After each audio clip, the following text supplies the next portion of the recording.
ഈ വീഡിയോ ഞാൻ എടുക്കുന്നത് ഈ കേട്ട മനുഷ്യരുടെ പൊതുബോധത്തെ ചോദ്യം ചെയ്യുന്നതുകൊണ്ടാണ്. അവരുടെ ഒരു ചിന്താധാരണയെയും അതുപോലെ തന്നെ കേട്ട കാതുകളെയും അതിൽ നിന്ന് നമ്മൾ ഉൾക്കൊണ്ട ആശയങ്ങളെയും ഒക്കെ ഈ വഴിതെറ്റിക്കുകയും അല്ലെങ്കിൽ കപടമാക്കുകയും കളിയാക്കുകയും ചെയ്തതുകൊണ്ടാണ് ഞാനിതിന് മറുപടി പറയുന്നത്.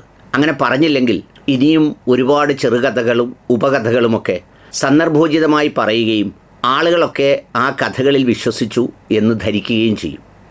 അതുകൊണ്ടുകൂടിയാണ് ഈ കഥ പറയുന്നത്. ആദ്യം കഥ കേൾക്കാം.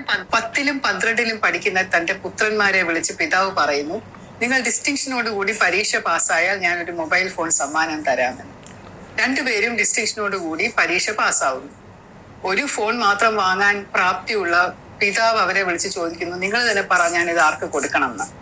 ഉചിതമായ തീരുമാനം അച്ഛൻ എടുക്കൂ എന്ന് പറഞ്ഞ് രണ്ടുപേരും അച്ഛന് വിടുന്നു. ഏറ്റവും കൂടുതൽ നന്നായി ഇത് ഉപയോഗിക്കുക മൂത്ത പുത്രനായിരിക്കും. അവന് കുറച്ചും കൂടെ ഒരു പക്വതയുണ്ട് ഇത് ഉപയോഗിക്കാൻ എന്ന് മനസ്സിലാക്കി അത് മൂത്ത പുത്രന് കൊടുക്കുന്നു. ഇളയ പുത്രൻ അത് അംഗീകരിക്കുന്നു. എല്ലാരും ഹാപ്പി ആയില്ലേ? അടുത്ത വീട്ടിലെ ഒരു കുത്തിത്തിരിപ്പുകാരൻ വികൃത ബുദ്ധി നിരന്തരം ഇളയ മകനോട് പറഞ്ഞുകൊണ്ടിരിക്കുന്നു, എന്തൊരു ചതിയാണെടാ ഇത്, എന്നാലും ഇങ്ങനെ ചെയ്യാവോ? നിന്റെ അച്ഛൻ നിനക്ക് സത്യം ചെയ്തതല്ലേ, അത് നീ വാങ്ങിച്ചെടുക്കട്ടെ, വഴക്കിട്ട് ഫൈറ്റ് ചെയ്ത് അത് വാങ്ങിച്ചെടുക്കണം, അല്ലെങ്കിൽ നീ എന്തിനാ ജീവിച്ചിരിക്കുന്നേ, പോയി ചത്തൂടെ, ഓടിപ്പൊക്കൂടെ, ഇതുപോലെയുള്ളൊരു കുടുംബത്തിൽ നീ എന്തിനാ തുടരുന്നത്? അവനോട് മാത്രമല്ല നാട്ടിലുള്ള സകലരോടും ഇത് പറഞ്ഞു നടക്കുന്നു. ഇതുപോലെയാണ് ഇപ്പോഴത്തെ ചില മാപ്രകൾ ചെയ്യുന്നത്.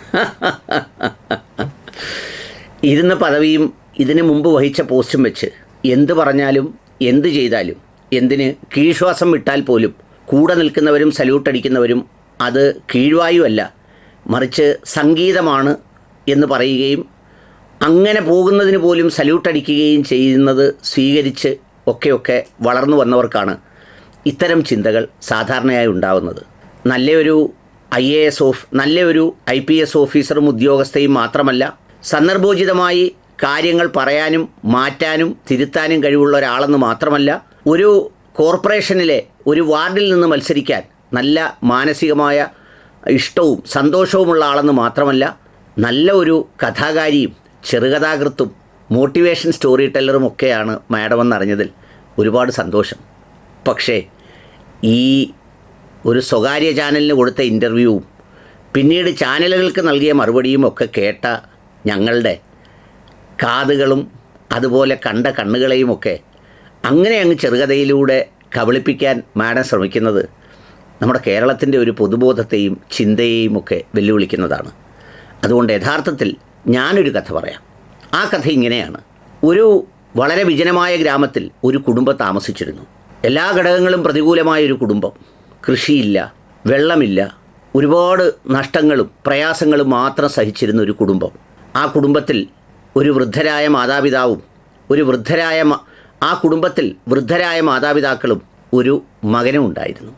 ആ മകൻ ഒരുപാട് കഷ്ടപ്പെടുകയും ആ കുടുംബത്തിന് വേണ്ടി പ്രയാസപ്പെടുകയും വെയിൽ കൊള്ളുകയും വിയർപ്പൊഴുക്കുകയും കഷ്ടപ്പാട് സഹിക്കുകയും അവിടെ പണിയെടുക്കുകയും ഒക്കെ ചെയ്തു.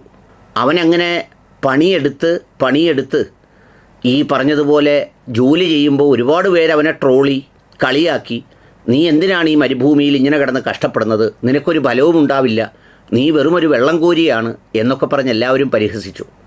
അങ്ങനെ ഇരിക്കുമ്പോഴാണ് അവിടെ ഒരു വസന്തകാലം വരാൻ പോകുന്നു എന്ന വാർത്ത അങ്ങ് അകലെ താമസിക്കുന്ന ഒരു കുബുദ്ധിയും നേരത്തെ പറഞ്ഞതുപോലെ ഒരു വികൃത മനസ്സിൻ്റെയൊക്കെ ചിന്തകളിൽ അത്യാഗ്രഹവും ഒക്കെയുള്ള ഒരു ഇംഗ്ലീഷ് ഭാഷയൊക്കെ അറിയാവുന്ന വളരെ മിടുക്കിയായ ഒരു പെൺകുട്ടി മനസ്സിലാക്കുന്നത്. അവൾ ഈ വീട്ടിൽ പെൺകുട്ടിയില്ലാത്ത തക്കം നോക്കി പെതിയെ ഇവിടെ വന്ന് സഹോദരിയായി ഒക്കെ അങ്ങ് ചേർന്നു. യഥാർത്ഥത്തിൽ അവൾ വന്നത് ഈ കുടുംബത്തിൻ്റെ പ്രയാസമുള്ള കാലത്തായിരുന്നില്ല. ആ കുടുംബത്തിൽ സമ്പൽ സമൃദ്ധിയുള്ള കാലത്തും ആ കുടുംബത്തിന് ഒരു ചെറിയ രാജകൊട്ടാരവും അതിലൊരു രാജസിംഹാസനവും ഉടൻ വരാൻ പോകുന്നു എന്ന വാർത്തയും കേട്ടാണ് അവൾ അവിടെ എത്തിയത്. അവിടെ എത്തിക്കഴിഞ്ഞപ്പോൾ ഈ പറയുന്ന ചെറിയ ഒരു രാജകൊട്ടാരവും രാജസിംഹാസനവുമൊക്കെ തയ്യാറായിരിക്കുന്നു.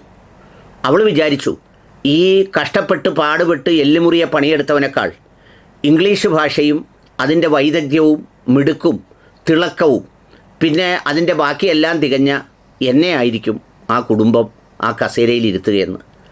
പക്ഷേ ആ കുടുംബത്തിലുള്ള വിവേകമതികളായ ആളുകൾ തീരുമാനിച്ചു, എല്ലുമുറിയെ പണിതവൻ, കഷ്ടപ്പാടുകൾ സഹിച്ച് ഒരുപാട് ത്യാഗം സഹിച്ചവൻ. ഈ പറഞ്ഞതുപോലെ അവനവിടെ ഇരിക്കട്ടെ.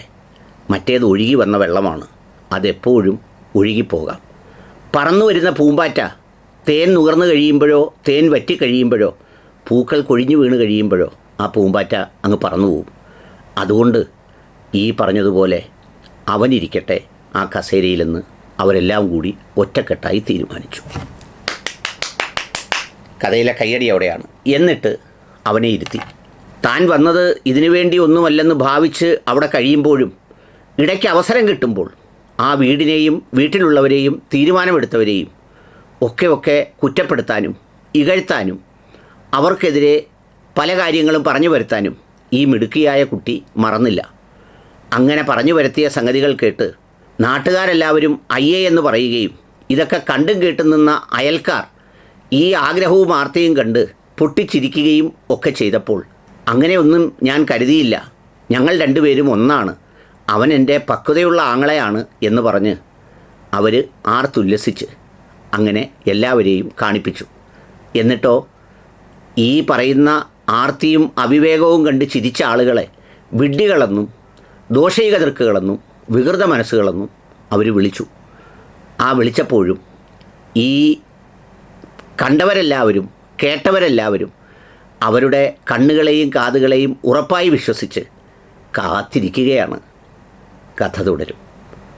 ഇതാണ് ആ കഥ. അതുകൊണ്ട് ഈ മൊബൈൽ ഫോണും രണ്ടാങ്ങളെയും പെങ്ങളും ഒരുപോലെ മാർക്ക് കിട്ടി എന്നൊക്കെ പറയുന്ന കഥയൊന്നും ഇതിനൊന്നും ചേരത്തില്ല മാഡം. ഈ ഞാൻ പറഞ്ഞ കഥയാണ് ഏറ്റവും ബെസ്റ്റ് കഥ. അല്ലെങ്കിൽ നിങ്ങൾ പറയൂ ഏതാണ് ഇതിലേറ്റവും ഉചിതമായ കഥയെന്ന്. ഇവരൊക്കെ ഇങ്ങനെയൊക്കെ പറയുമ്പോൾ ഈ സാധാരണക്കാരായ ജനങ്ങൾ അങ്ങ് വിഡ്ഢികളായി. നമുക്കൊരു ഭയങ്കരമായ മാനസികമായ അടിമത്തമുണ്ട്. ഇങ്ങനെ കുറേ ബ്രാൻഡഡ് ആളുകളെ മുൻവിധികളോടെ കാണുമ്പോൾ ഈ കഷ്ടപ്പാടുകാരും പ്രയാസക്കാരുമായ ഒരുപാട് മനുഷ്യരെ നമ്മളങ്ങ് താഴ്ത്തി കെട്ടുകയും ഇവർ പറയുന്നതിനെല്ലാം തുള്ളുകയും ഒക്കെ ചെയ്യും. എനിക്കിഷ്ടപ്പെട്ടത് ഈ കഥയുടെ അടിയിൽ വന്ന് ഒരു ചാനലുകാർ നല്ലൊരു കമൻ്റ് എഴുതി. ചാണക്യ ന്യൂസാണ് ആ കമൻ്റ് എഴുതിയത്. കേരള ടുഡേ 24x7 എന്ന ന്യൂസ് ചാനലിൽ നിങ്ങൾ 16 മിനിറ്റ് സംസാരിച്ചത് ഇങ്ങനെയല്ലല്ലോ. അതിലുണ്ട് രാഷ്ട്രീയത്തിൽ ഡിസിപ്ലിൻ വേണ്ടെന്ന നിങ്ങളുടെ പ്രഖ്യാപനം. അതിലുണ്ട് നിങ്ങളുടെ വാക്കുകളെ നിയന്ത്രിക്കാൻ ആർക്കും അധികാരമില്ലെന്ന്. അതിലുണ്ട് നിങ്ങളെ മേയർ പദവി തരാതെ ചതിച്ചുവെന്ന്. അതിലുണ്ട് നിങ്ങൾക്ക് വേണ്ട പിന്തുണ കിട്ടുന്നില്ലെന്ന്. അങ്ങനെ സംഘടനയെ പ്രതിക്കൂട്ടിലാക്കുന്ന ഒട്ടേറെ പ്രതികരണങ്ങൾ എന്ന് തുടങ്ങി അവരുടെ കമൻ്റ് ഉണ്ട്. ഞാൻ ആ കമൻറ്റിലേക്കൊന്നും പോകുന്നില്ല. അപ്പോൾ ഇതിലേതാണ് നല്ല കഥയെന്ന് നിങ്ങൾ ആലോചിച്ച് പറയൂ. എൻ്റെ കഥയിൽ തെറ്റുണ്ടെങ്കിൽ നിങ്ങൾക്ക് തിരുത്താം. നിങ്ങളാരും വികൃത മനസ്സിൻ്റെ ഉടമകളാവില്ല, നിങ്ങളാരും മാപ്രകളാവില്ല ഈ കാര്യത്തിൽ. അപ്പോൾ അതുകൊണ്ട് അതിനു വേണ്ടി ഈ കഥ നിങ്ങൾക്ക് സമർപ്പിക്കുന്നു.